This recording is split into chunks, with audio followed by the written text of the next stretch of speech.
So as it stands at the moment, I've got a bell tent, I've got a whole load of camping equipment, I've got a gas cooker, and I've got the relevant tech that I can take with me to my bell tent. I've got all the usual human accoutrements of clothes, wash kit, cooking equipment and stuff like that.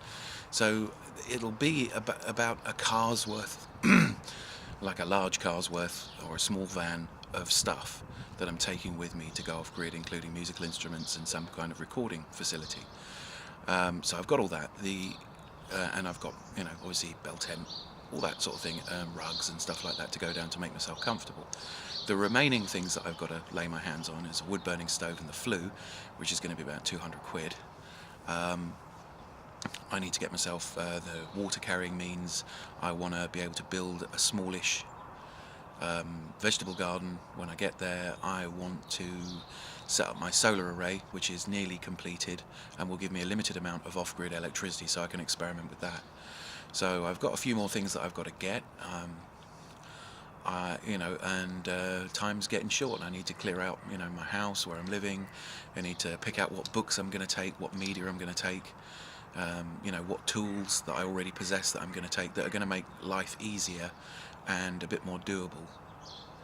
So it's getting pretty close. We're only a few weeks away. I'm on my last couple of weeks of working for my job, and I suppose I have to thank my employers really in a very roundabout way for making my job unbearable to the degree where it was enough to push me out the door and say, right, I'm going to try something else. So I'm going to try and get a very sort of like, low grief part-time job. I'm going to try and, earn some money doing odd jobs and stuff like that. And, I'll keep you posted as to how that's going. So this video is being posted at the same time as the other video, so kind of watch the other video first.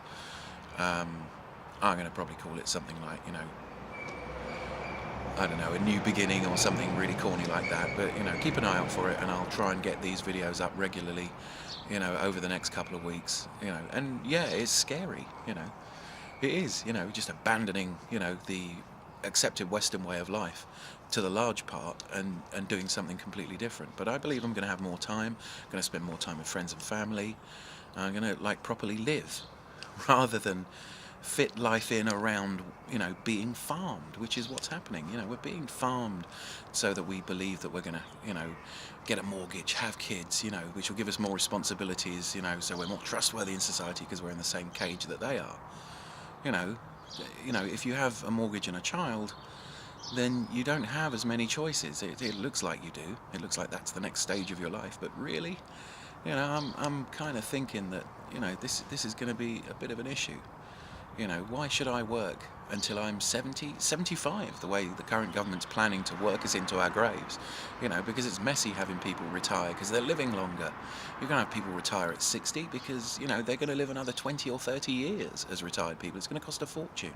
So let's just work them into the ground until they're 75. And then if they've gone and bought their own home, we can steal it essentially to pay for their elderly care. We'll put them in a home even though they don't need to be in a home if they have better support and stuff like that. So really, do I work for the next 25, 30 years to own a lump of bricks and mortar that really is massively overvalued because of the bit of land that it sits on that some person stole a long time ago and now made it theirs, so they get to sell it for an absolute fortune. And then, the massive, 1,000%, overpricing of a house. It's only about £6,000 worth of materials in the average house. So why do they cost £150,000? Because they can. Because that's what people expect to get for their homes, because that's what they had to pay, or that's a little, more than they had to pay for their last home or whatever. And everybody wants the bigger, flashier house. And why?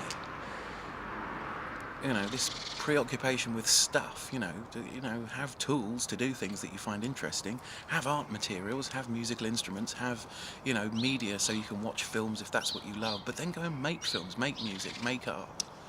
Don't try and buy someone else's art.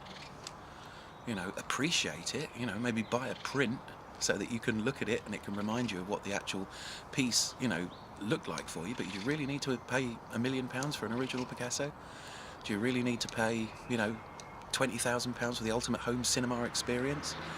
Because you'd have to go to the cinema about what, 2,000 times to recover the amount of money that you've spent out, on a cinema. And that's it, 3D IMAX ticket prices. Go to the cinema, see the spectacle. Don't try and bring it all home with you so you don't have to interact with people in order to enjoy it. But, I want out. This is, the moment you realise it's not a very workable system and that it's built on a lie and they're going to take it all from you long before you're dead and put you through all that hassle and keep you in a tiny room where your children may or may not visit you because they've destroyed society to the level that they have, I want to go and build a new society of people that are going to look after old people, because they're useful and interesting and we care about them, rather than we look after old people because you'll be old someday. And maybe I'm going to fail. That it's perfectly possible for me to completely fail at this and it'll all go horribly wrong. But I don't want to, I'd rather say I tried and screwed it up because I didn't do X, Y, and Z than I never tried because I was frightened. So I'm going to go try. And you can come too through the magic of the internet. So look for, I'll be putting a lot of these out. So we'll see what happens.